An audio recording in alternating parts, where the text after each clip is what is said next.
କହିଲ ଦେଖି ତୁମକୁ କଣ ସବୁ ଶୁଣିବାକୁ ଭଲ ଲାଗେ? କଣ ଗପ? ଆଚ୍ଛା, ଗପ ଛଡା ଆଉ କଣ ସବୁ ଭଲ ଲାଗେ? ଗୀତ? କହିଲ ଦେଖି ତୁମେ ଶିଶୁ କବିତା କେବେ ଶୁଣିଛ? ଶୁଣିନ ନା? ଶୁଣିଥିବ ନା, ଆଉ ଭୁଲି ଯାଇଛ ବୋଧେ। ହଉ ଠିକ ଅଛି, ଆଜି ଆମେ ଛୋଟ ଶିଶୁ କବିତାଟିଏ ଶୁଣିବା। ଶୁଣିବ ନା? ଚାଲ କବିତାଟିକୁ ଆମେ ନୀରବରେ ଶୁଣିବା। ଫୁଲଟିଏ ମୋତେ କର ଆହି ପ୍ରଭୁ, ପୂଜା ଫୁଲ ତୁମ ହେବି। ଆଚ୍ଛା ପିଲାମାନେ, ଫୁଲ ବିଷୟରେ ଆମ ଭାଷା ମହକର କେଉଁ କବିତାରେ ପାଠ କରିଥିଲେ? ହଁ, ଠିକ କହିଛ, କେହି ନୁହେଁ ତା ସରି। କେହି ନୁହେଁ ତା ସରି କବିତାରେ ଆଉ କାହା ବିଷୟରେ କୁହାଯାଇଛି କହିଲ ଦେଖି? ହଁ, କୋଇଲି ବିଷୟରେ କୁହାଯାଇଛି। ଆଉ ପାହାଡ଼ ବିଷୟରେ ବି, ହଁ, ନଦୀ ଆଉ ପରୋପକାରୀ ବିଷୟରେ ମଧ୍ୟ କୁହାଯାଇଛି। ଚାଲ ଆମେ କେହି ନୁହେଁ ତା ସରି କବିତା ବିଷୟରେ ଆଲୋଚନା କରିବା। ଆଲୋଚନା କରିବା ପୂର୍ବରୁ ତାକୁ ମୁଁ ଆବୃତ୍ତି କରୁଛି, ତୁମେ ମନ ଦେଇକି ଶୁଣ। ଠିକ ଅଛି।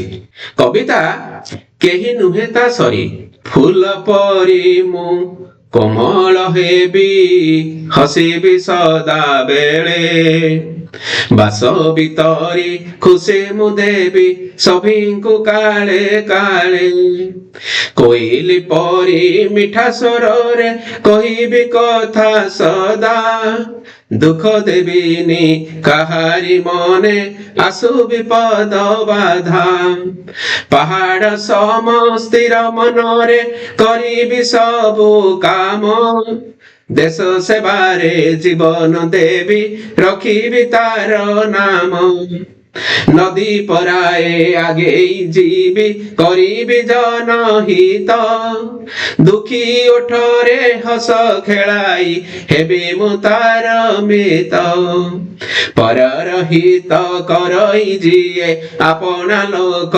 ପରି, ସିଏ ତ ଏକା ସଂସାରେ ସାର କେହି ନୁହେଁ ତା ସରି।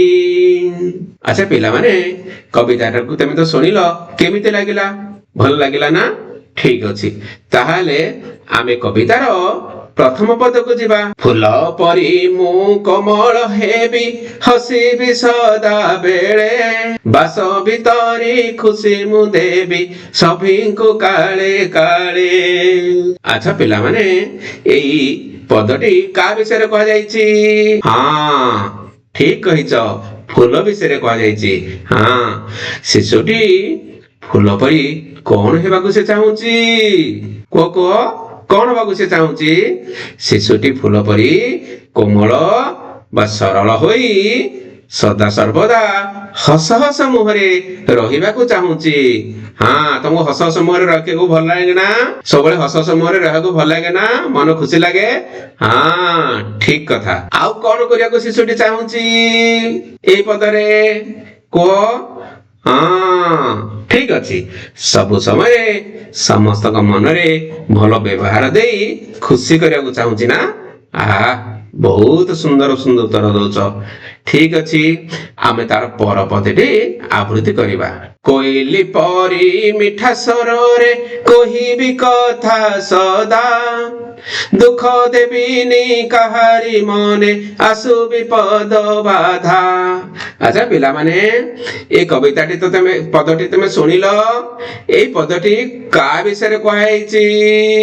କହିଲ ଦେଖି, କାହା ବିଷୟରେ କୁହାଯାଇଛି? ହଁ, ଠିକ କହିଛ, କୋଇଲି ବିଷୟରେ କୁହାଯାଇଛି। ଆଚ୍ଛା, ଶିଶୁଟି କୋଇଲି ପରି ସବୁବେଳେ କଣ କରିବାକୁ ଚାହୁଁଛି କହିଲ ଦେଖି? ପଦରେ କୁହାଯାଇଛି କଣ? ଶିଶୁଟି କୋଇଲି ପରି ସବୁବେଳେ ସମସ୍ତଙ୍କ ସହ ମଧୁର ମିଠା ମିଠା କଥା କହିବାକୁ ଚାହୁଁଛି। କିଏ କହିବାକୁ ଚାହୁଁଛି? ଶିଶୁଟି ନା? ହଁ, ପୁଣି ନିଜେ ସେ ଆଉ କଣ କରିବାକୁ ଚାହୁଁଛି?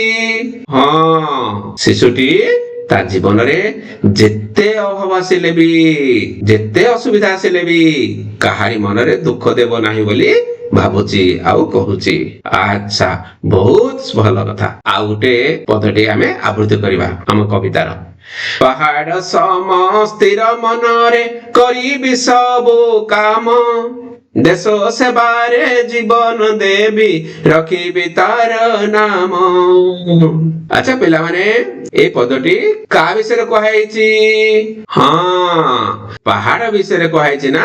ଠିକ ଅଛି, ପାହାଡ ବିଷୟରେ କୁହାଯାଇଛି, ତମେ ଠିକ କହିଛ। ଆଚ୍ଛା ପିଲାଟି ସ୍ଥିର ମନରେ ପାହାଡଟିଏ ଭଳି କଣ କରିବାକୁ ସେ ଚାହୁଁଛି? କୁହ କୁହ। ହଁ, ପିଲାଟି ପାହାଡ ପରି ସ୍ଥିର ମନରେ, ଧୀର ମନରେ ତାର ସବୁ କାମକୁ କରିବାକୁ ଚାହୁଁଛି। ଆଚ୍ଛା କହିଲ ଦେଖି, ଦେଶ ପାଇଁ ପିଲାଟି ଆଉ କଣ କରିବାକୁ ଭାବୁଛି? ଆଚ୍ଛା କୁହ କୁହ। ଓ, ଦେଶ ସେବାରେ ଜୀବନ ଦେଇ ପିଲାଟି ଦେଶର ନାମ ବା ମାତୃଭୂମିର ନାମ ରଖିବାକୁ ଚାହୁଁଛି। ଆଚ୍ଛା ତୁମେ ସବୁ ଭଲ କାମ କରିକି ଦେଶ, ମାତୃକା ଆଉ ମାତୃଭୂମିର ନାମ ରଖିବ ନା? ହଁ, ବହୁତ ଭଲ କଥା। ଆଉ ଗୋଟିଏ ପଦଟି ଆମେ କବିତାର ଆବୃତ୍ତି କରିବା। ନଦୀ ପରାଏ ଆଗେଇ ଯିବି କରିବି ଜନହିତ, ଦୁଃଖୀ ଓଠରେ ହସ ଖେଳାଇ ହେବି ମୁଁ ତାର ମିତ। ଆଚ୍ଛା କହିଲ ପିଲାମାନେ, ଏ ପଦଟି କାହା ବିଷୟରେ କୁହାଯାଇଛି?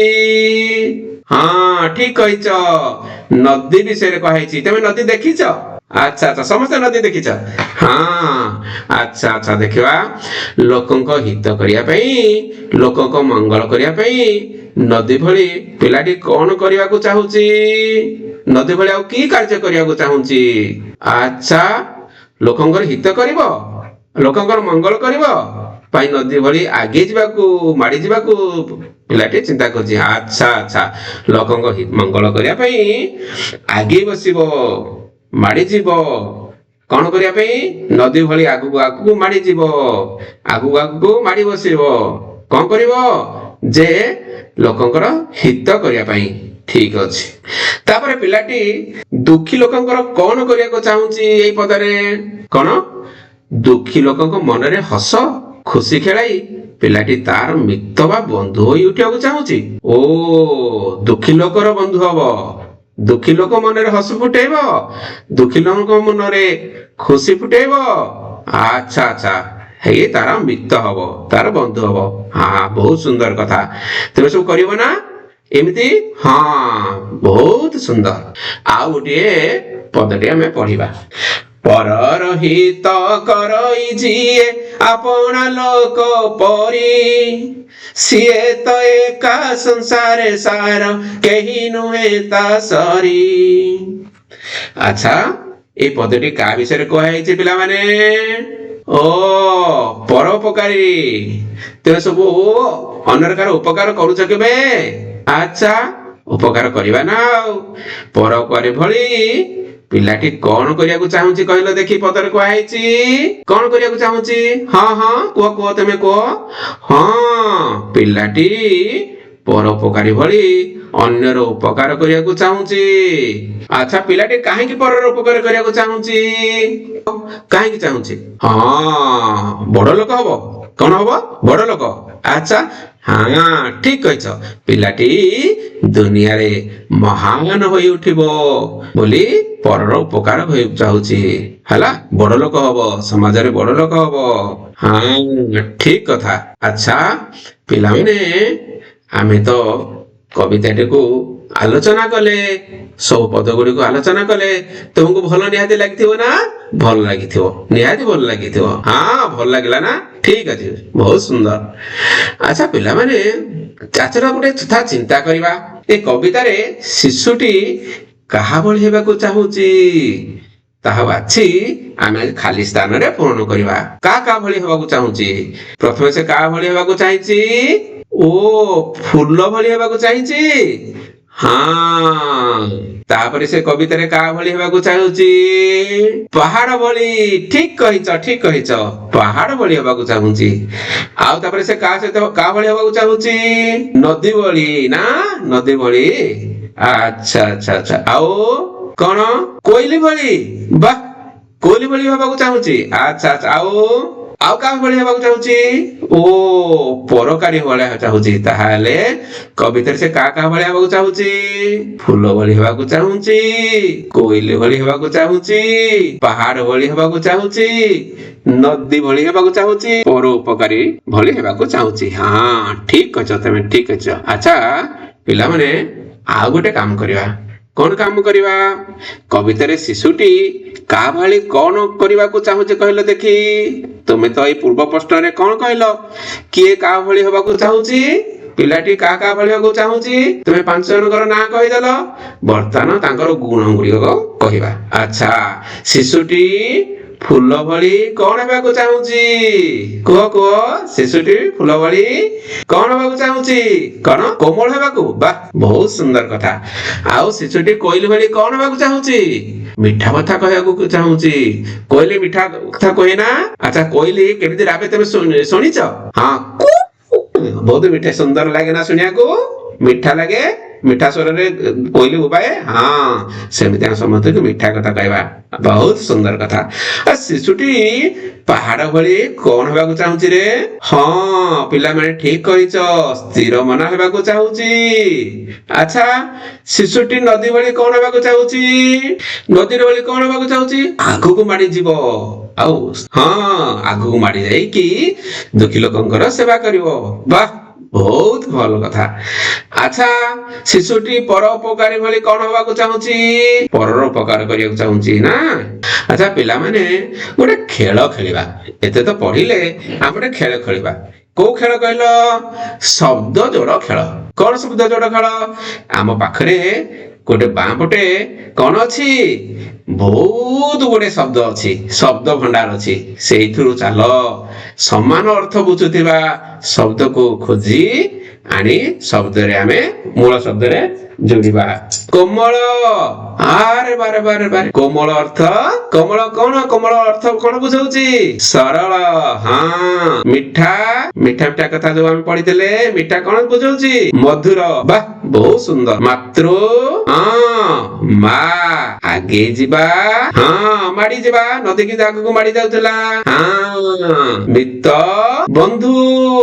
ଆଚ୍ଛା ଆଚ୍ଛା, ଶ୍ରେଷ୍ଠ, ମହାନ, ସରି, ହଁ କରି କଣ? ସମାନ। ଆଚ୍ଛା ଆଚ୍ଛା, ଚିତ୍ରଟି ଦେଖୁଛ ନା? ହଁ ଏ ଚିତ୍ରଟି ଭଲ ଭାବେ ଦେଖିବ, ଚିନ୍ତା କରିବ, ଚିତ୍ରଟାକୁ ପାଠ କରିବ। ହେଲା, ଘରେ 5ଟି ବାକ୍ୟରେ ଗୋଟେ ଅନୁଚ୍ଛେଦ ଟିକେ ଲେଖି ଆଣିବ। ଖୁସିରେ ଶିଖିବା ସମସ୍ତଙ୍କର ଅଧିକାର।